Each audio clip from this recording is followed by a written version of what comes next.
Hello, it's Ruby, and today I'm filming a Summerween vlog, but which is loosely inspired by Coraline, which is maybe my favourite movie to watch in the summer. This is my favourite song from the Coraline album, but I specifically like the beginning part, and then it gets very creepy, but it's such a good song. I know it's technically an autumn Halloween film, but because it's set in the summer holidays, I always associate it with summer. Now, this is only very loosely inspired, but I do have 2 Coraline crafts at the end and some outfits, and I hope that you enjoy this Summerween vlog. We're going to my cousin's house today to meet her new baby, who was very recently born, and we haven't met him yet, and I'm beyond excited for today. But it does mean we've got a long car journey. I ordered some more wired headphones. I bought a pair 18 months ago, but I lost them maybe 3 months ago, and my reasoning is even if I find them, I think it's good to have a spare. So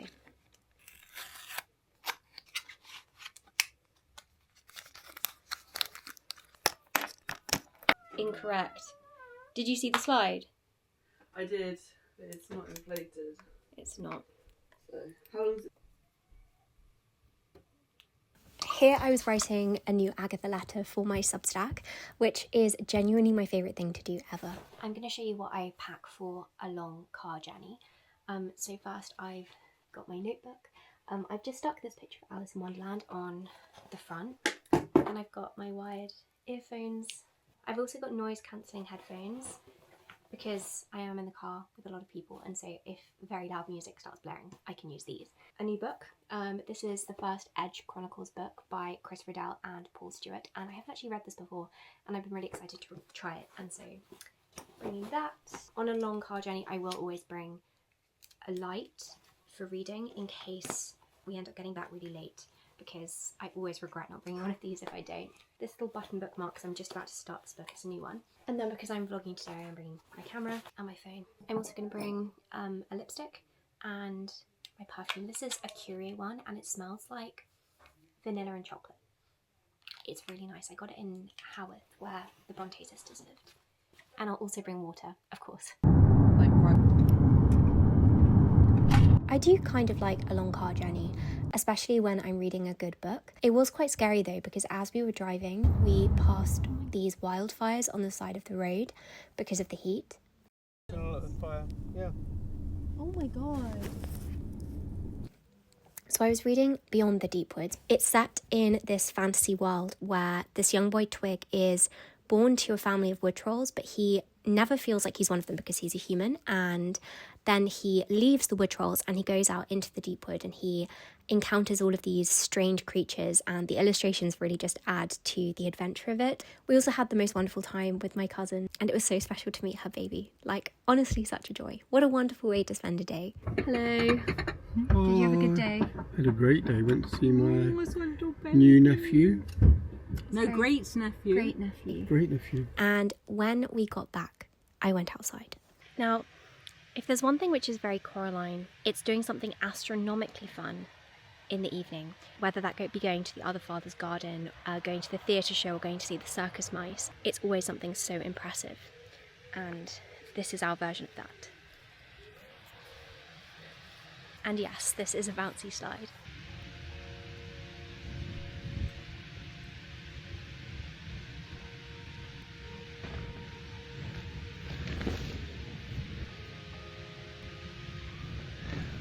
My favourite time of day to go on it is twilight, and it kind of has an eerie feeling to it when you're on the slide at that time of day.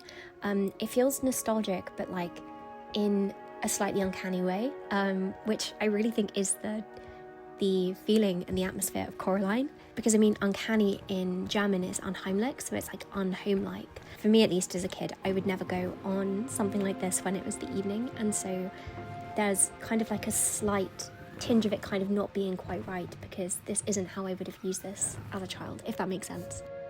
7-year-old me would be screaming right now, it's true. I went on a bouncy slide for the first time on my 7th birthday, and I declared this is the most fun thing to ever grace the planet. I vowed that one day when I was older, I would buy one. And this is said bouncy slide, and it's just as fun as it was when I was 7. Isn't it so fun to go?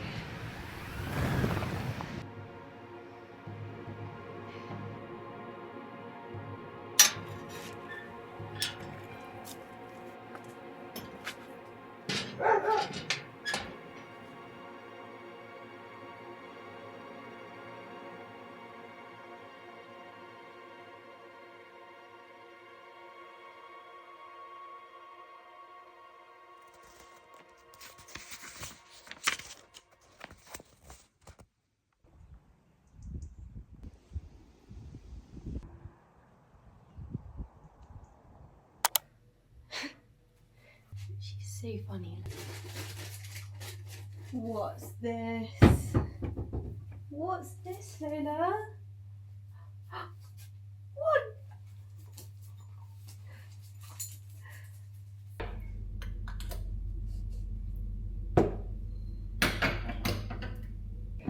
It's actually kind of cool today. It's 19 degrees at the moment, and that's the coolest it's been in ages, like over a month, maybe over 2 months actually. So I think I might go outside to read because it really feels autumnal and I want to make the most of the weather. Today my dad, sister and I are going to the cinema to watch Toy Story 5. We've been meaning to go since it came out and we're only just getting around to it now. I'm also just about to start this book, The Feast by Margaret Kennedy, and this was sent to me by Faber as part of they do this monthly subscription where you can get a new book from their archives every month, and it looks really good. It's a summer book, and so if I don't read it now, I probably won't get around to reading it until next year. My main focus this morning though is getting things ready for our pumpkin productivity planner launch tomorrow, because we launch tomorrow.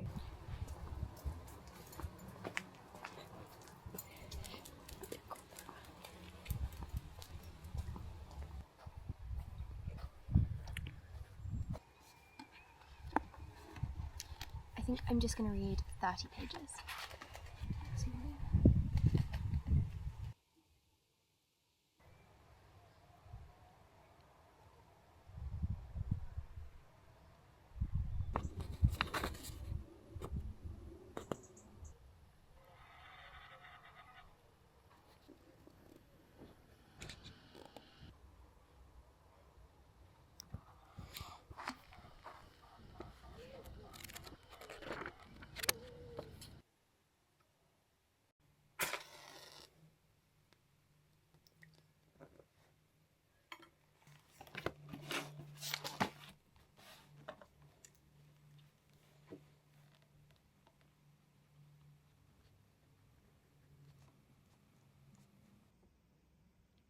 As I say, my main focus today was launching the academic planner. It's now live, which is unbelievable. People already have them. It's a moment I look forward to every single year, and it's such a joy to be able to make these planners.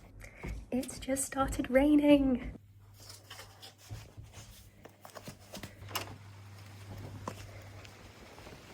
Yay!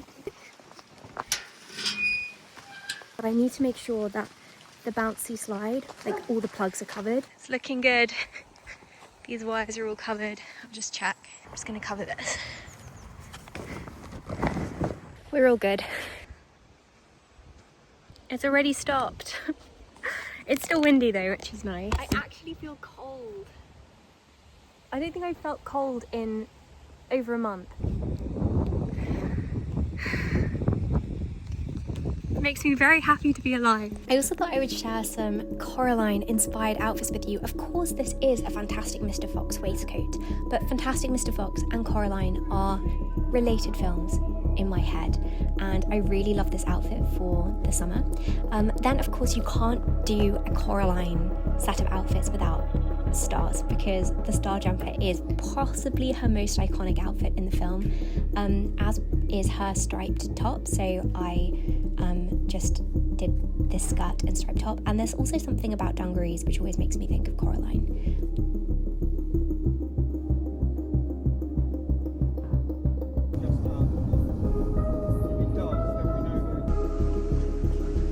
And then, as I say, we went to the cinema. My dad, sister and I haven't done a cinema trip like this since we were really little, and so it was really nice. Again, quite nostalgic, and I loved Toy Story 5. It was so good. Like, that might be my favourite of the Toy Story movies. And it's emotional too. I was not expecting to like it that much. I think the fact that Bonnie found it so hard to make friends was painfully relatable, and it was really emotional because it made me tap back into that feeling of friendlessness. So if you struggled with friendships when you were at school, Toy Story 5 really is a must watch. It's such a beautiful film.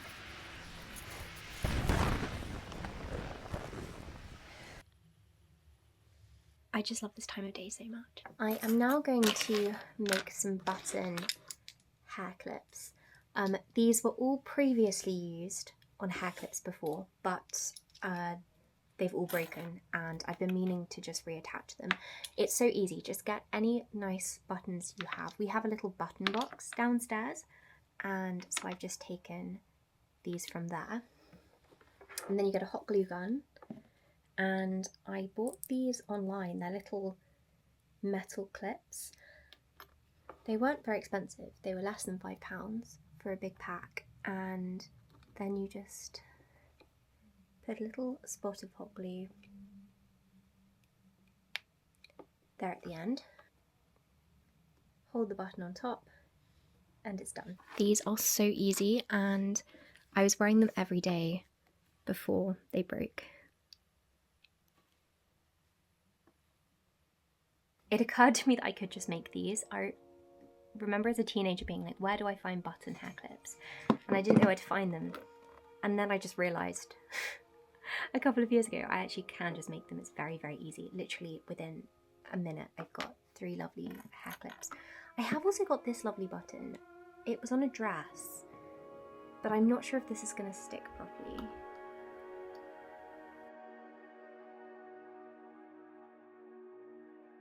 That kind of works actually. Okay, the next craft I think I might try is adding a little sleeve for this matchbox. So I'm going to print some pictures.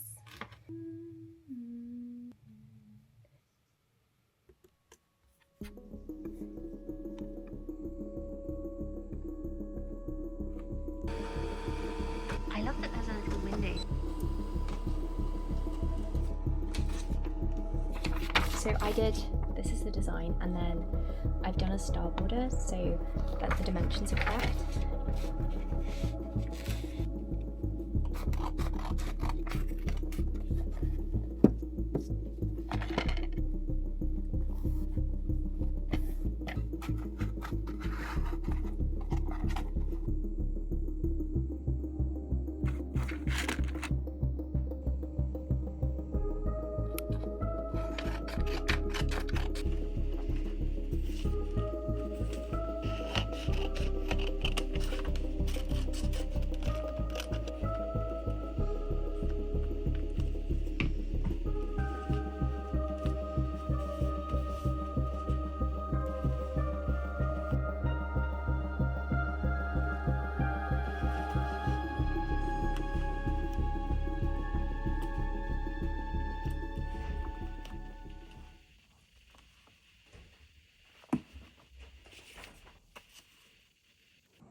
And this evening, after doing that journaling, my family watched a film outside. We watched Steve, which is based on Shy by Max Porter. It's a book my sister and I both love. Max Porter is such an amazing writer. He plays with form in such interesting ways.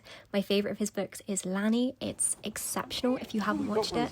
And it was such a warm, balmy evening that we watched it outside on this projector. My dad made the screen himself, which I think is very, very impressive. And the film was just so moving. I love that it's from the teacher's perspective as opposed to Shy's perspective, and that's how the book and film work together. I think that's really clever and feels very Max Porter somehow. I thought just to finish this video, I would share 3 book recommendations if you like the film Coraline. It has such a specific atmosphere, and I don't think there are many books that can capture that atmosphere, but these are 3 that come close, and I would recommend all 3 of them so highly. The first one is The Melancholy Death of Oyster Boy by Tim Burton. This is the Tim Burton's poetry anthology, and it's such a quick read, but I've read this a load of times because it's so quick. Basically, each of the poems is about a different character who is not quite human, and they exist within the human world, but they are ostracized and isolated, and I just think it feels very similar to the way that Coraline doesn't feel like she's properly part of the community at the Pink Palace, and she feels kind of slightly outside of things. But also because of the illustrations, which in Tim Burton's signature style, it does have that kind of creepy uncanniness that you get in Coraline. So I'll read you one of them just as an example. Okay, this is Stain Boy. Of all the superheroes, the strangest one by far doesn't have a superpower or drive a fancy car. Next to Superman and Batman, I guess he must seem tame, but to me he is quite special, and Stain Boy is his name. He can't fly round tall buildings or outrun a speeding train. The only talent he seems to have is to leave a nasty stain. Sometimes I know it bothers him that he can't run or swim or fly, and because of this one ability, his dry cleaning bill's sky high. There's also Voodoo Girl, which is this one. Her skin is white cloth, and she's all sewn apart, and she has many coloured pins sticking out of her heart. She has a beautiful set of hypno-disguise, the ones that she uses to hypnotise guys. She has many different zombies who are deeply in her trance. She even has a zombie who is originally from France. But she knows she has a curse on her, a curse she cannot win, for if someone gets too close to her, the pins stick farther in. I love this poetry anthology a lot. I really like the combination of the simple writing with the strange absurdity of these characters, and it's kind of so pared down and so matter of fact in a way. I don't know, I think the writing's wonderful, and this it's very Coraline-like. The next is a short story collection, Monstrum by Lottie Mills. This, I would say, is my favourite short story collection of all time. I read it last year completely by chance. I picked up a copy, and each of the stories, again, like with The Melancholy Death of Oyster Boy, it's got characters who are outsiders, and they don't fit into like normal human circles. They're very much outside. So one of the characters, for example, is a doll that's been made and is treated like a daughter. Another is, they're kind of also part set in a circus. And it's very dark. It's kind of, you're never quite sure what's real, what's fantasy, what's imagined. And I think this is the most similar thing to Coraline I've ever read. And then the final book is The Lie Tree by Frances Hardinge. This is a middle grade book, and I love this edition specifically because it's illustrated by Chris Fidel, which obviously adds to it.